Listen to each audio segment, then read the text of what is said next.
আসসালামু আলাইকুম ওয়া রাহমাতুল্লাহ। কুলাউড়ায় কর্মরত সংবাদকর্মীদের পক্ষ থেকে আপনাকে কুলাউড়ায় আগমন উৎসবকে সুস্বাগত।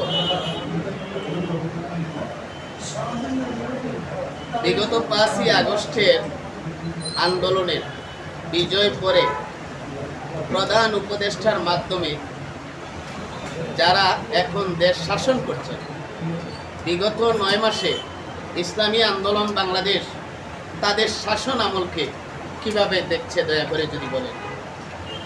দেখেন, অন্তর্বর্তীকালীন সরকারের তার শাসন আমলকে আমরা দুই ভাগে ভাগ করতে পারি। কিছুটাকে সাকসেস মনে করি আর কিছু বিষয়ে ব্যর্থ মনে করি। অর্থনৈতিক ব্যাপারটা খুব ভালো অবস্থায়, আমরা যেরকম ভেবেছিলাম তার চেয়ে অনেক ভালো অবস্থা। বৈদেশিক অনেক ঋণ করা পরিশোধ করছে, রিজার্ভ বাড়তেছে, যেরকম অর্থনীতি তলাতে গিয়েছিল সেখান থেকে ঊর্ধ্বগতি ভালো।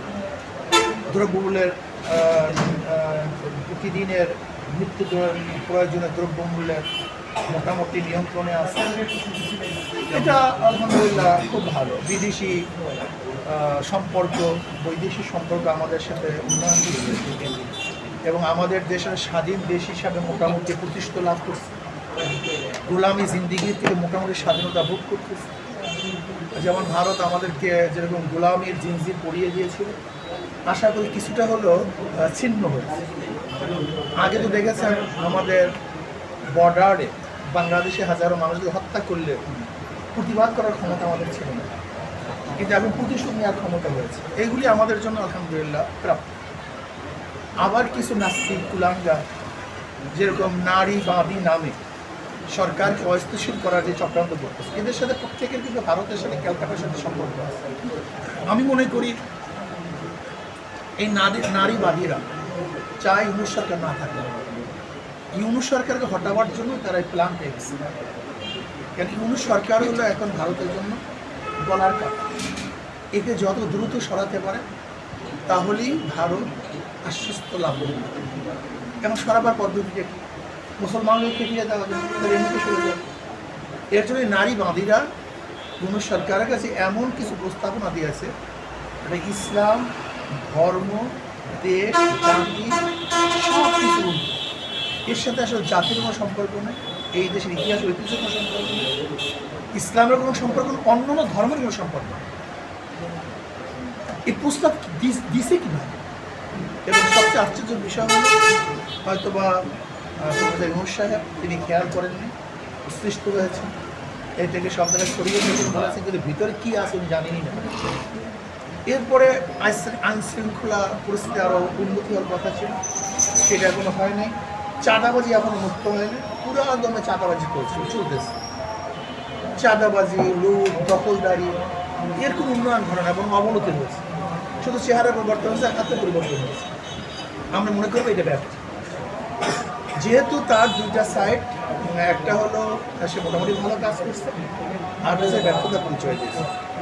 বাকি নির্বাচন আমরা মনে করি সংস্কারের ভিত্তিতে নির্বাচন করা উচিত।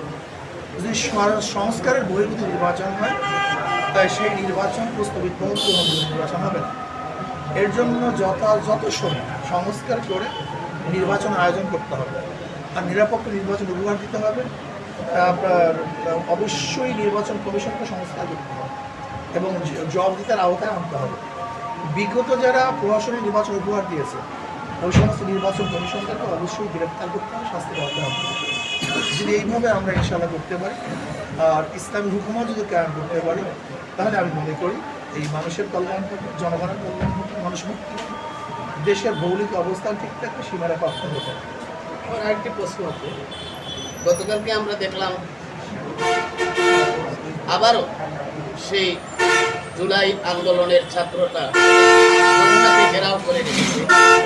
আমাদের তৎকালীন রাষ্ট্রপ্রধান আব্দুল হামিদ সাহেব মামলা থাকা সত্ত্বেও তিনি দেশের বাইরে চলে গিয়েছেন। এই বিষয়ে ইসলামী আন্দোলন কীভাবে দেখছেন? এটা আমরা আগেই বলছি, তার কিছু ব্যর্থতা আছে। এখন পর্যন্ত রমজানের ফেসিলিটির সমস্ত লোক বসানো, সব জায়গায় সমস্ত জায়গাতে তারাই বসানো, হয়তো ঘুরত ফেরত এখান থেকে ওখানে, সেখান থেকে সেখানে, কিন্তু লোক কিন্তু একই লোক। একই লোক। যেহেতু ফ্যাসিস্টের সমস্ত লোকদেরকে এখন পর্যন্ত সংশোধন করতে পারেনি, বিতরিত করতে পারেনি। আমি মনে করি ইউনূস সরকার এটা ব্যর্থ হবে। কাজে ফ্যাসিস্ট সরকারের লোক রেখে কোনো অবস্থায় নিরপেক্ষ নির্বাচন হবে না, অসম্ভব। এইভাবে সমস্ত দোষীরা বের হয়ে যাবে, কোনো এক ফাঁক থেকে তারা বের হয়ে যাবে। হয়তো কেউ বিদেশে গেছে, অন্যবার কেউ অন্য দিক থেকে বের হয়ে যায়।